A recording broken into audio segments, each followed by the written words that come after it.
we are treated today is about conscience.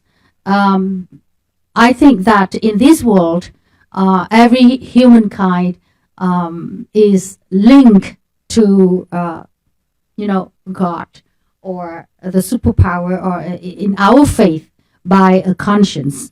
And when I look for the definition of the word conscience, in Latin, con is to be with, and science is science, scientia.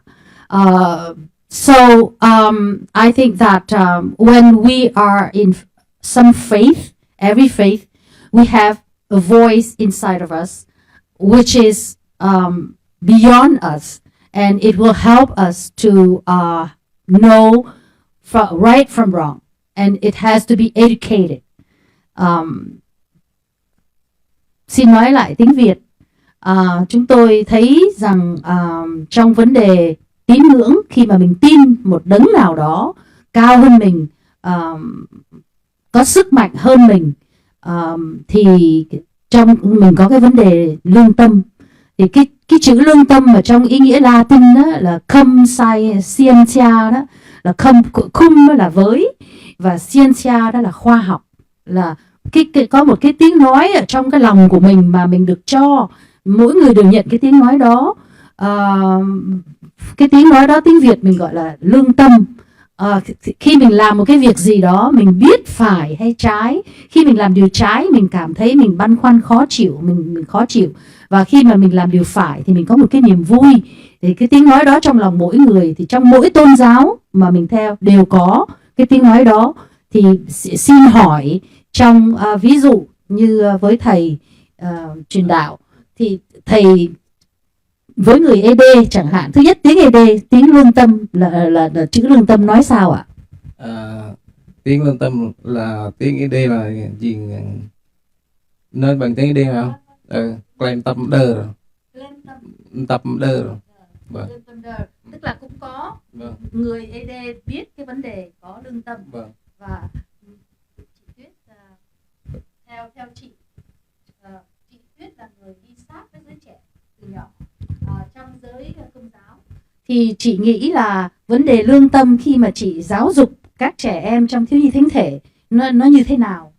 Vâng, ở trong đạo Công giáo thì tất cả các trẻ em sinh ra thì sẽ được rửa tội. Nhưng mà tất nhiên là các em rất là còn nhỏ, thành ra là cái tội đó theo bên Công giáo rồi là tội tổ tông. Nhưng mà như là tổ tông truyền xuống, thành ra các em được rửa tội. Nhưng mà tới khi 7 tuổi thì các em mới được học cái lớp đầu tiên là xưng tội và rước lễ lần đầu. Theo tín đồ bên Công giáo thì bắt đầu 7 tuổi là các em bắt đầu có cái nhận thức là biết tội, là sẽ biết phân biệt được sai hay trái. Và bắt đầu từ cái tuổi đó thì là giáo hội Công giáo bắt đầu huấn luyện cho các em và dạy cho các em, và các tín đồ Công giáo cũng giống như biết phân biệt thế nào là tội. Và từ ở trong đó, như cái vấn đề chị nói là vấn đề lương tâm đó, thì khi mà mọi người được sinh ra thì là như chị nói, Đức Chúa Trời hoặc là Thiên Chúa hoặc là một đấng tạo hóa đã tạo ra cho trong người của mình là có một cái ở trong thâm sâu, là khi mình làm cái điều sai thì tự nhiên mình cảm thấy bứt rứt, và khi mình làm cái điều đúng thì mình có cái niềm vui. Và như chị nói thì ở bên Công giáo bắt đầu từ 7 tuổi, khi các em bắt đầu nhận thức được cái nào đúng cái nào sai thì giáo hội Công giáo bắt đầu chỉ dạy cho biết là làm thế nào là đúng mà làm thế nào là sai, thưa chị. Có một sự giáo dục từ khi có trí khôn đủ để hiểu được là 7 tuổi. Xin thầy truyền đạo cho biết là trong đạo của thầy, trong nhóm của thầy thì cái vấn đề giáo dục lương tâm nó như thế nào? Mình nói tiếng Việt không? Dạ. Dạ, xin nói tiếng Việt. Dạ, mình sẽ nói tiếng Việt. Thì giáo dục về lương tâm thì để mà rèn luyện những đứa trẻ còn nhỏ tuổi, để mà họ biết đức tin là cái gì, để mà thay đổi lại.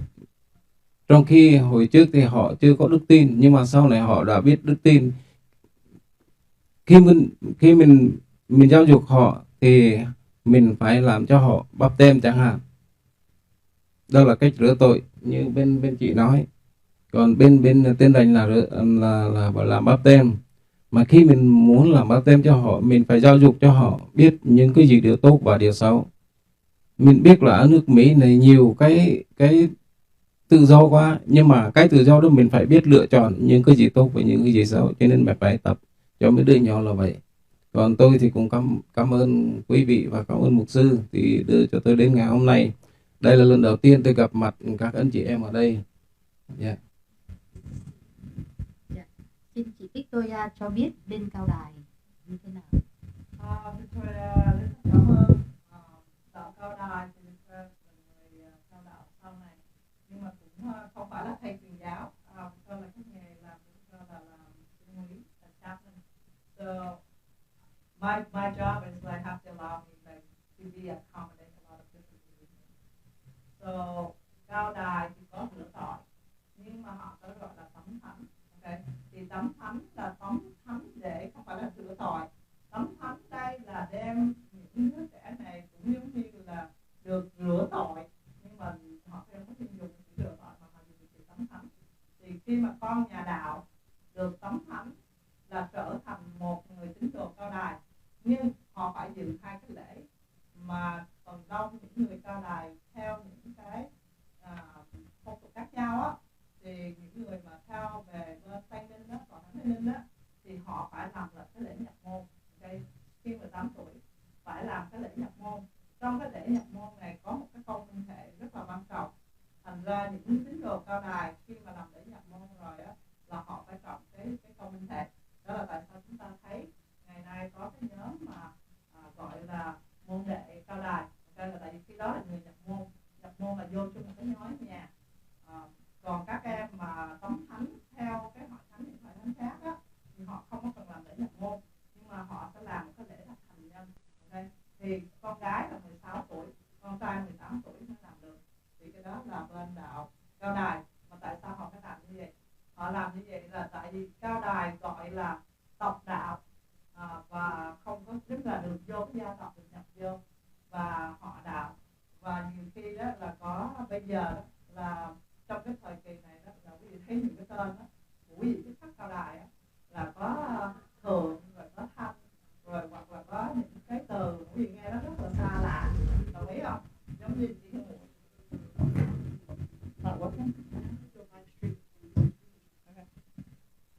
thì Victoria thấy rằng đó là giới trẻ Cao Đài chưa hiểu được hết cái ý nghĩa. Thứ nhất là language barrier, khi mà các em Cao Đài qua đây rất là trẻ và cha mẹ nói lời sẽ không có hiểu gì. Thành ra hy vọng rằng cái cuộc nói chuyện ngày hôm nay của chúng tôi sẽ hướng về các em tuổi trẻ của Cao Đài ở Việt Nam cũng như tại hải ngoại, để các em hiểu rằng đạo Cao Đài cũng có những cái rất là giống với những tôn giáo hiện nay, đó là Thiên Chúa giáo và Tin Lành hoặc là Phật giáo, có những điểm rất là tương đồng. Bàn đây không có đạo Phật, không biết trong thính giả có ai có thể nói trong đạo Phật dùng được không, về cái quan niệm về về lương tâm ở trong đạo Phật được định nghĩa như thế nào? Có ai muốn nói không? Tanya nói. Chị Tanya nói. Xin phép ạ, Tanya thì là người Tanya xin phép nhé. Xin chào. Tanya cũng không phải là một người mà gọi là nên nói về đạo Phật, tại vì Tanya còn học nhiều, nhưng mà về lương tâm thì Tanya nghĩ đạo nào cũng phải có chữ lương tâm, không phải là đạo Phật, đạo Chúa, đạo Tin Lành, Cao Đài. Cái lương tâm là cái nên học trước, giống như cha mẹ ca dao của mình, phải không? Thường dạy các bà ngoại, bà nội hay dạy cho các em thôi người đời là những ca dao như là có công bắt cá nuôi cò ăn chưa lớn, cao giò có bẫy, có nghĩa là dạy cho từ đời là cái sự biết ơn, kính trọng và sự trung thủy của gia đình, hay là đó là Thanh nói là câu đó. Còn mà nói về đạo Phật thì có nhiều hướng về lương tâm, thì cái lương tâm mà của người nhân gian mà Thanh học được từ bà ngoại là cái câu đó đầu tiên. Thanh nhỏ và rất là bức xúc, rất là buồn khi nghe câu đó, cảm giác là cái sự hiếu thảo, dạy cho sự hiếu thảo. Thì đó là cái bài học hiếu thảo đầu tiên Tanya được học, là cái câu giao đó, mà rất là bé nha. Bà ngoại luôn mình ngủ mà mình bé lắm cơ, mà không biết mà cái con cò nó bay bay, mà tại sao mà có công bắt cá nuôi cò, rồi cò ăn cho lớn, rồi cao giò cò bay. Khi mà lớn lên được biết sự cái gì thì mới là cái câu bài đầu tiên mình học được, là câu hiếu thảo của gia đình. Thế ta chỉ nói vậy thôi nha. Cảm ơn.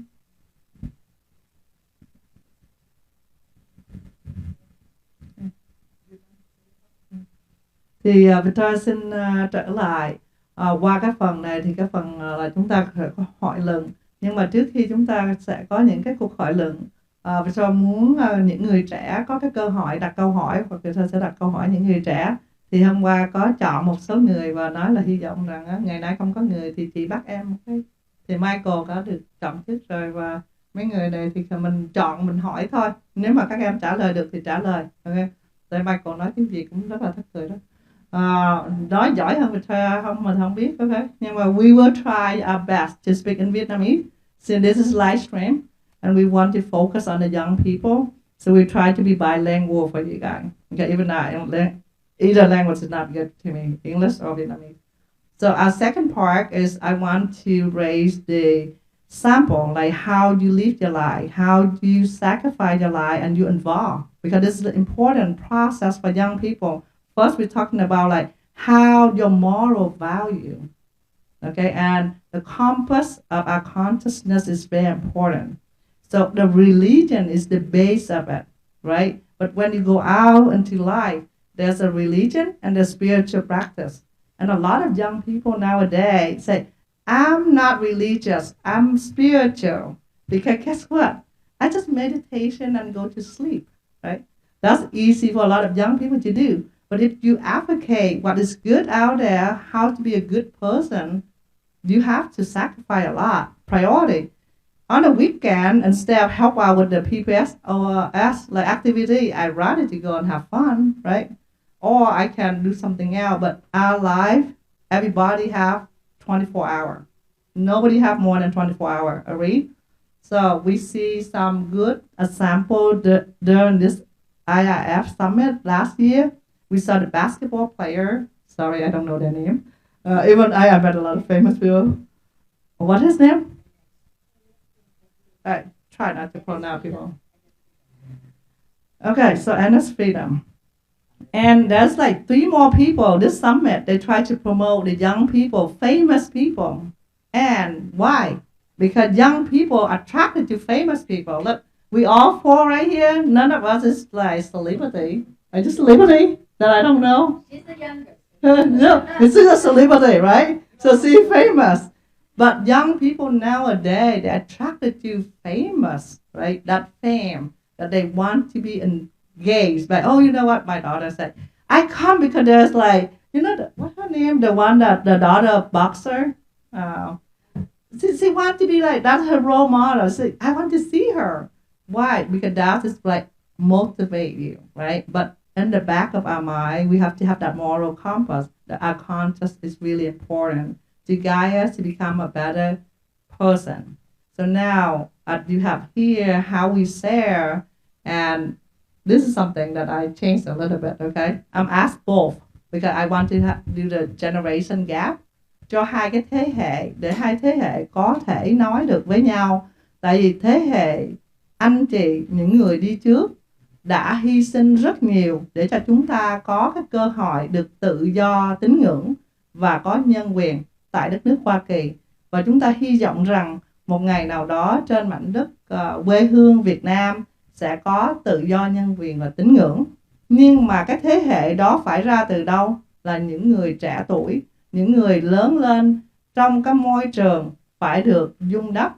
Thì chúng tôi là những người đã đi qua và hy vọng rằng sẽ có cơ hội. Thì không biết là chị có câu hỏi nào chị muốn hỏi trước không? Không thôi là em hỏi đó. Mình muốn hỏi thầy Ian Bunya. Tại vì văn hóa người ED mình không biết nhiều. Như chị Tanya vừa mới nói là trong văn hóa người Việt mình dạy hiếu thảo, mình dạy những cái điều tốt là biết ơn, đó là một cái giá trị. Thì đối với xã hội ED, cái giá trị nào là quan trọng mà là có thể là đóng góp vào tiếng nói lương tâm của người ED? Xin lỗi. Giá trị đối với người sắc tộc đồng bào ED thì nói đúng ra thì nhiều nhất người ED ở là vùng ở cao nguyên, phải không? Nhưng mà phong tục của người dân tộc mình cũng muốn giữ nguyên về phong tục dân tộc hồi xưa, cũng muốn giữ một phần nào, nhưng mà phần lớn bây giờ họ thay đổi nhiều rồi. Họ thay đổi nhiều nhất là đối với trình độ học hành, còn thứ hai nữa họ thay đổi về phần đức tin.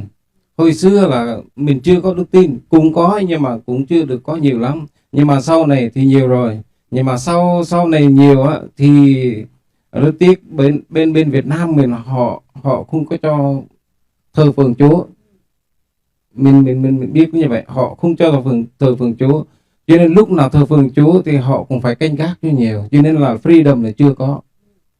Cho nên mình đến ngày hôm nay, thực ra tôi ngày hôm nay thì nói đúng ra vì tuổi tác cũng hơi già rồi, nhưng mà tôi cũng muốn để làm gương cho mấy đứa nhỏ. Nhưng mà năm ngoái thì cũng nhờ con mình qua đây để mà tìm hiểu với người khác. Mà như con gái mình của mình thì Salena là mới học sinh học hết đang học cấp 2, mà theo học cấp 2, nhưng mà năm ngoái thì họ qua được đây để tham dự với nhau để tìm hiểu, để muốn học hỏi với người mình ở đây. Nhưng mà như vậy người ED, cái điều quan trọng nhất của người ED có phải là sự trung thành không? Yeah. Trung thành là tiếng Mỹ kêu là loyalty á, nhưng mà nó có hai loại loyalty nha. Yeah. See, that's why. See, thấy chị mình với Việt thôi không? Hiểu cái chữ mà trung thành rất là khác nhau, đồng ý không? Dạ. Tuyết nghĩ là khi mà mình dạy cho các cháu trong thiếu nhi thánh thể có sự trung thành với Chúa, trung thành thì cái tiếng nói mà lương tâm trung thành đó là fidelity hay là loyalty? Em nghĩ nếu mà nói về Công giáo đó, về đạo đó, thì ở trong bên Công giáo có những cái điều gọi là tín điều, là những cái điều mà nếu như mà những người tin vào đạo Thiên giáo hoặc là đạo Công giáo thì bắt buộc phải tin theo. Nếu là đó là tín điều rồi, có thể là nếu như mà dùng khoa học hoặc là dùng trí hiểu biết giới hạn của con người thì nó là điều vô lý.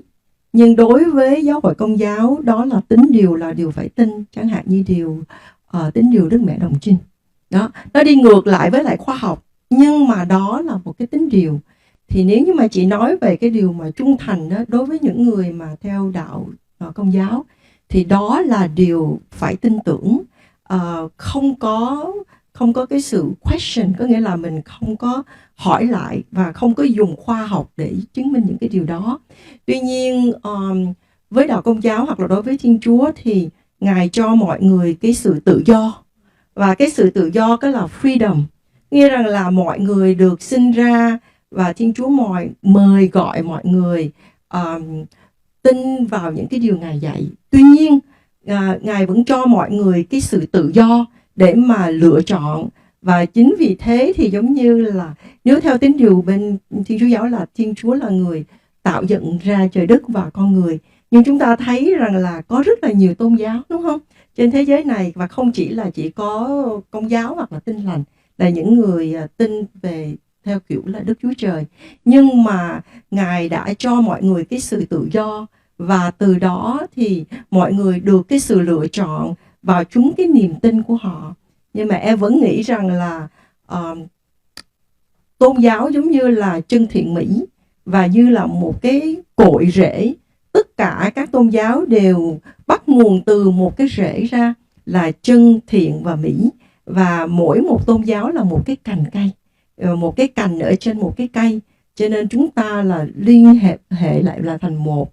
Và như chị nói, nếu mà mình trở ngược lại với cái vấn đề trung thành đó, thì như em nói rằng là có những cái vấn đề về tín điều thì những người theo đạo Công giáo bắt buộc phải tin. Nhưng Thiên Chúa cũng có những cái điều mà Ngài cho gọi là Chúa Thánh Thần, và tùy theo cái sự hiểu biết và cái ơn gọi của mọi người để họ có cái sự tự do để lựa chọn trong cái cuộc sống. Yeah. Cái chỗ đó để Victoria nói thêm về một cái chữ, ok. Người Thiên Chúa giáo đó, thực ra cái chữ mà trung thành đó thì mình không có thể nói là trung thành được, mà phải nói là tiếng Mỹ nha. Bây giờ tôi nói tiếng Mỹ, cái chữ á, trung tín á, thì sẽ là một á, là mình dùng cái chữ faithful, ok, faithful. Còn hai á, mà mình dùng cho những thầy tu nha, cái này thầy tu là phải nói là obedient vows, là họ phải có một cái lời khấn hứa. Thành ra khi mà mình có cái lời khấn hứa rồi là mình giống như là cái lòng mà mình trung tín là mình phải giữ theo cái lời khấn hứa của mình. Đây là kêu gọi luôn những người trẻ tuổi là bây giờ qua cái vụ đó thì Victoria cũng xin cướp lời của chị Minh một tí xíu đó, là năm ngoái chúng ta có cha Minh, cha Thanh bị qua đời đó. Thì cha Thanh qua đời đó là rất là trẻ, mà một người tu sĩ của tôn giáo của Thiên Chúa giáo đó được đào tạo rất là lâu và rất là khó và rất là tốn tiền, okay? Phải nói là rất là tốn kém. Ngoài cái sự tốn kém về vật chất không, các em vẫn còn bị giống như là những người tu sĩ đó, là họ khấn hứa dâng hứa cái cuộc đời của họ cho Thiên Chúa. Thành ra cái việc đó là một cái sự hy sinh rất là quan trọng. Và ngày nay giới trẻ hầu như sống mà không có đạt được cái mục tiêu trong đời mình, tại vì mình chưa có hiểu được. So, welcome. So I can speak English, right? You guys give me that opportunity to speak English. So we are discussing about the consciousness, and we are conscious, and we are talking about faith and how to become a better person and doing advocacy work in the young people. How the moral compass will guide you and encourage you as well and engage you into your work. Okay, because this is important. So khi mà Victoria trả lời lại thì không biết là bây giờ đang nói lạc đề rồi đó, và là Victoria nói có thể là không có chương trình ngay trước mặt mình, là tại vì mình suy nghĩ rồi mình nói. Bây giờ không biết là chị Minh có cái mình đang nói về vấn đề lương tâm, conscient, not consciousness. There is a difference between conscient and consciousness. Now I am consciousness that I'm just in front of you, I'm speaking to you, that's consciousness. But in my conscient, I would like to talk about making a difference between right and wrong, and in every religion. So we are talking about one value. We started with a cultural value. Vietnamese is fidelity, and then we come out with loyalty. Now she's coming with faithful and be obedience to. So there are so many nuances to make us a good person. Thầy truyền đạo Iyam Bunya là người ED và theo chân Thiên Chúa trong tôn giáo là Tin Lành. Thì thầy nói vấn đề trung thành rất là quan trọng đối với người ED, trong văn hóa người ED, phải không ạ? Mình đã tin một cái điều gì đó, mình tin ai là mình trung thành với người đó. Nhưng mà nãy giờ đó mình dùng chữ, mình nói trong cái chữ Việt Nam mình chỉ có một chữ trung thành thôi à, trung tín. Có chữ trung tín là faithful, là mình tin, mình giữ cái niềm tin đó không có thay đổi. Mà mình trung thành là mình trung thành với một người hay với một cái lý tưởng nào đó. Tiếng Việt có vẻ chỉ có hai chữ đó thôi, nhưng mà trong tiếng Anh nó có rất là nhiều chữ khác nhau. Thì cái lương tâm của như là chị Tuyết nói là Chúa cho cái tự do trong đó để mọi người có thể nói tôi trong vấn đề này tôi trung thành, trong vấn đề kia tôi trung tín, trong vấn đề này tôi vâng lời. Đó là một sự trung thành. Như chị Victoria nói, người đi tu thì cần phải có một cái lời hứa và phải trung thành với cái lời hứa đó. Okay. Tôi nghĩ là chị nói tiếng Việt nhiều quá, mấy em nó đang đọc miệng của chị đó. Okay, I gapped up for you guys a little bit of what she said in Vietnamese because I don't read mine, okay? I just read the body language. Now, she just related. He is the one who represented the Christianity, okay? and he have explained about his culture background, about loyalty, and seeing the word in Vietnamese have only one single word, but when I expand it into English, we have about 4 different words. So we have like faithful, loyalty, and what is the other one? Obedient. So that's why when you speak a different language, you have more of like kind of like understanding what's going on. And we come from different religion, and we will have more different words to use. So we wanted young people not to confuse. I said, you know what? I'm follow Buddhist. This is one of the passive one that I follow earlier. Then it's very passive. It's like, oh, it's okay. If something happened back to you, it's because maybe your previous life, that's something you have done wrong. Sorry, I'm apologize for who out there that explained that. But that is where the young people get stuck. You don't know how to make the decision, right? So when you decide to participate in a group, let's say, why there's 10, like 100 group out there, why you participate in this group? It's based on something that common sense that say, oh, I like this group of people. We have the similarity. And that's what he say about the idea that brings you together. And we hope this dialogue will begin for your group as well, at like how to stay in the group and how to help in fighting for and reserving the human right and fighting for the freedom of religion in the country that they not honor that. Agree? Okay. We started with definitions about conscience. Now we're coming to, okay, we have a conscience. We have been educated to be conscious about fidelity, about loyalty, about faithful. But now the problem is when we are in an environment that value is different. Ví dụ nói chuyện mình rất là cảm thông rất nhiều với người ED, muốn rất là thích học tiếng ED, muốn đã kiếm thầy,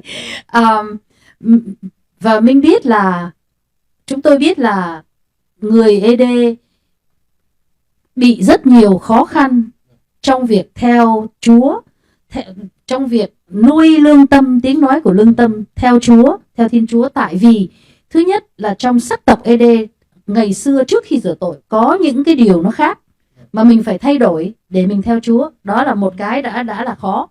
Cái khó thứ hai là bây giờ trong xã hội mà người ED sống ở bên Việt Nam là một xã hội cộng sản, họ không có chấp nhận Thiên Chúa, họ có đạo đức cách mạng của họ là chỉ có nghe lời Bác Hồ mà thôi. Mình thể thành ra cái vấn đề mình being faithful, you got to be faithful, you are with God. But in Vietnam, the value is not God. It's about the party.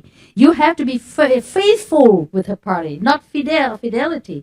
Faithful to talking about political party, right? No, Okay, no, but party go out to party. But now is we bringing up problems. There is no problem if everybody is talking in the same language, have the same values, but we are not in heaven yet. So down here, there are so many differences, and those differences will come up with problems. For us to be faithful, to be to be trustful, and to be loyal. So what would we do that? Because we know that there's a freedom, but freedom doesn't mean doing things like in many ways and be scattered out. Freedom is to be together too. So how could we, Okay, so that is her problem. It's not my problem. My problem is this: we are going to be about to we invite the young people to ask questions because we want to see what struggle that you have. Because when we present to you how to make the decision, but then we don't know your problem. We want to see like how to engage you in doing the social activism, because there's a lot of people have problems, right? They want to involve, but there's so many things. Well, if I involve this group, my parents would say no. So how can I do it, right? So that is something I'm so glad that you guys come. And where's my person that I picked? And he left the room. Now, for you guys, the young people, because we have the last 15 minutes, I want to open the floor for you guys to ask us, and I will translate into Vietnamese for our Vietnamese speaker. So that way the people at home, sorry, people who watch us at home, if you have questions, maybe you can text into the chat and then we can answer you after our presentation or a couple days from now. Okay? So let me pass the mic if you guys have any questions. Just raise your hands and I'll bring you the microphone. You ladies want to ask something? Hi everyone, I'm Eva from Taijiman, and we are from Taiwan. And Taijiman as a group, like we practice qigong, and my Shifu in Vietnam, you got Shifu right, and our Shifu teaches not about the healthy body and teach us about the positive energy. And he also said the conscience is the most important things in everyone.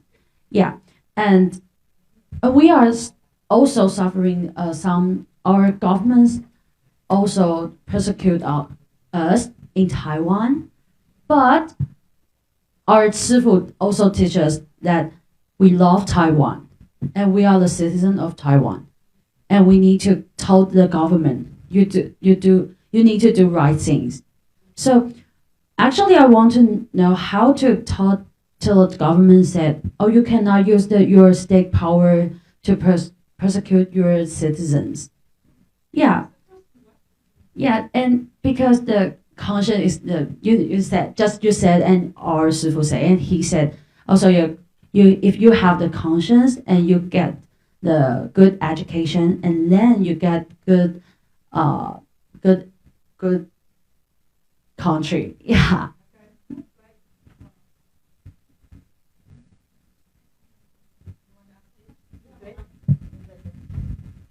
I'd like to answer your questions because the issue that you face in your country is very similar to the situation in Vietnam. Now, I think that Taiwan is a little bit better than Vietnam in the term that Vietnam is a communist country. So it's similar in China. I know that every government will have their own problems. And since they have the power and the authorities with their hand, it's hard for us to ask them to listen to us, right? Every election, they promise things, right? And they will say that they work for us and they for us. But when they have the power on their hand, then that's a different story. So I think that, well, in a way, Taiwan's a little bit better in Vietnam because at least you have some elections and you might have a chance to vote for another party or another leader if they not keep their promise and hope for a change in the country political. But in Vietnam, it's just like one party systems. So over and over, they vote for themselves. And is the persecution, especially for the freedom of religions, is really severe. One of the things that they afraid of religions because every religion have leader, and the leaders is really have the. I think that people listen to them, right? And because the government want to have full control on people, and they don't really want to have competition. And that is somehow they afraid of religions, especially like freedom of religions. But for your questions, in Vietnam, especially our people don't have a way, they don't have, I can say that independent civil society. So everything have to go under the government. So in Taiwan, at least that you can, do you be able to organize free CSO, like non-profits, right? So gather the movement, get the people together to have petitions, right? And then especially advocate for your rights, and especially every year through the elections, make sure that people understand and vote for the leader who support for your freedom of religions. And that's one of the way that we can peacefully change our influence to the political system, especially take advantage of your free and fair elections in your country. That is the way to vote down leaders that is not support for freedom of religions, and vote for the leader and support the leader that support for your belief and your faith. And that may be a way that you can change the system and hopefully gather the support to support the freedom of religion. So you and other can practice your own religions and practice whatever that you believe in. Okay, before I move to the next presenter will answer your question, I just want to do a little translation for the people who in Vietnam that speak Vietnamese. Hy vọng là nhớ hết. Chị Tuyết nói quá nhiều. Chị Tuyết tự nói đi ha, tại chị Tuyết nói được hết chị Tuyết. Dạ. Okay, chị tự nói. Mình xin ngắn gọn lại cái phần mà mình vừa trả lời cho một bạn trẻ ở Đài Loan. Bạn ở Đài Loan bạn nói là bạn là người theo đạo Pháp Luân Công và đúng không ạ? Hai Chi Minh, dạ xin lỗi, Hai Chi Minh là một cái đạo ở Đài Loan, nhưng mà chính phủ Đài Loan có vẻ là cấm đoán cái đạo của bạn. Thì bạn hỏi là có cái cách nào để mà mình có thể thay đổi và giúp cho chính quyền họ support, có nghĩa là họ ủng hộ những cái đạo của họ. Thì cái câu trả lời của mình rằng là Đài Loan may mắn hơn Việt Nam đôi phần là Đài Loan còn có được người dân còn có thể có được cái bầu cử. Thành ra là mình khuyến khích bạn ấy rằng là hãy dùng cái khả năng của mình để vận động những người dân để họ hiểu được cái quyền tự do tôn giáo của các bạn và bầu cho những người lãnh đạo mà ủng hộ cho cái quyền tự do tôn giáo để các bạn ấy vẫn có thể được thực hành cái niềm tin của mình. Yeah. Một chút xíu về cái Thai Chi Minh là một cái nhóm người mà trước đây khi mà chính phủ Đài Loan còn là dưới chế độ mà gọi là Tưởng Giới Thạch hả? Nó tức là quân phiệt đó, tức là dưới Quân thời ngày phiệt. xưa đó thì họ đã đàn áp những cái loại người này và vừa đất đai mà họ cũng bị là một hình thức đàn áp đó. Thì bây giờ họ muốn đòi lại những cái gì coi như là bồi thường cho họ những cái gì họ mất mát trước đây. Rồi, cảm ơn anh Tuấn. Yeah.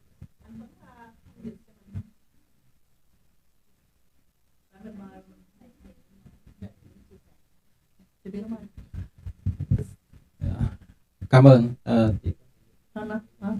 Cảm ơn tất cả. Tôi xin chia sẻ những cái công việc xảy ra ở Việt Nam đối với đức tin của Hội Thánh Tin Lành Việt Nam. Câu gì luôn? Đừng mình nói hết luôn hả? So với nước Việt Nam với nước khác thì tất cả nước khác thì còn đỡ hơn sự đàn áp đối với tôn giáo, các tôn giáo. Nhưng mà Việt Nam họ đàn áp rất là mạnh mẽ, nhất là đồng bào người dân tộc ED, họ đàn áp là phần lớn. Từ hồi năm 1900, mình kể mới đây, từ hồi năm 1998 bắt đầu tôn giáo đó nó phát triển. Khi họ biết tôn giáo đó phát triển thì họ bắt đầu đàn áp. Họ không cho đi nhóm, không cho thờ phượng. Buồn nào cũng vậy, lang nào cũng vậy, họ không cho vô thờ phượng. Nhưng mà mới đây họ cũng có mở chỗ nào họ chấp nhận cho thờ phượng thì chỗ đó là có công an rồi, nằm chung ở đó. Nhưng mà cũng có một số Hội Thánh Tin Lành Đấng Christ thì họ dứt khoát không cho chấp nhận thờ phượng luôn. Bất cứ chủ nhật họ cũng qua đó để mà canh gác. Thực ra mới đây ở Bôn Ta, Hội Thánh Tin Lành ở Bôn Ta thì họ mới lên mới xuống. Khi họ mới lên mới xuống, bắt đầu họ phải bỏ thuốc độc đến nổi chết luôn. Ngày hôm qua mới đâm tang ở Bôn Ta. Còn ở Buôn Pốc cách đây 2 tháng họ cũng tách ra từ Hội Thánh Tin Lành Nam Việt Nam. Họ không muốn gia nhập, họ không có muốn ở chung với Hội Thánh Tin Lành Nam Việt Nam, cho nên họ tách ra. Khi họ tách sau khoảng 3 tháng sau, họ đi phố, đi xe Honda, nhưng mà họ chuộc 10 người xã hội đen gì đó, để tống người này luôn, coi như là người này cũng chết mất cách đây 2 tháng. Nhưng mà hôm qua ở Buôn Ta bị ngộ độc do bên chính phủ bị đàn áp như vậy đó, đến nỗi mất mạng luôn. Cho nên mấy người tuổi trẻ bây giờ thấy ở ví dụ chẳng hạn nước nào nói rằng là bị đàn áp nhưng mà thực ra không bằng Việt Nam.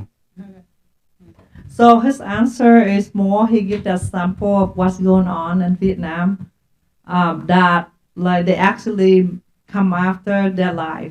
So they actually poison them when they gathering, and they created like set up like accident on the street, and they actually kill the people that follow their faith. So recap what the first presenter said, Ms. Bing said that Taiwan is more civil society. Like they have law, they have stuff. So you have to learn. The first thing is like secret the movement. The movement is always begin with young people. Do you realize it? You passionate about it. You passionately want to engage, and you think this is justice, right? You seek for justice and liberty. That's what brings you out here today. So this summit right here, we hope that all the young people will participate and realize that what you do is really important, that you bring justice in your hand, and liberty is in your hand, and the young generation and the next generation. And những người bạn ở Việt Nam hoặc là ở bên đây mà người Việt Nam, dù rằng các bạn không nói được tiếng Anh nhưng mà các bạn vẫn có thể cố gắng học, và có thể những người ở nước Mỹ là những người tự do, cái xứ tự do tín ngưỡng. Thành ra hy vọng rằng cái sự dấn thân và phục vụ của quý vị trong bất kỳ cái phương diện nào, trong cái đoàn thể nào của đạo mình, thì mình cũng có thể luôn luôn đem lời cái niềm tin và cái sự khích lệ cho cái thế hệ mai sau. Và chúng tôi là những người lớn tuổi, chỉ hy vọng chúng ta sẽ có một lời 1 phút thôi nha, để close lại, là sẽ recap lại, nói về cái sự kêu gọi của quý vị. Thì xin mời chị Tuyết nói trước. Vâng, Ngọc Tuyết xin kêu gọi các bạn trẻ, nhất là những bạn trẻ trong Công giáo nói riêng, cũng giống như những bạn trẻ Việt Nam ở hải ngoại cũng như trong nước nói chung, là tất cả mọi người chúng ta được sinh ra đều được cho một cái ân huệ là có cái quyền tự do tôn giáo.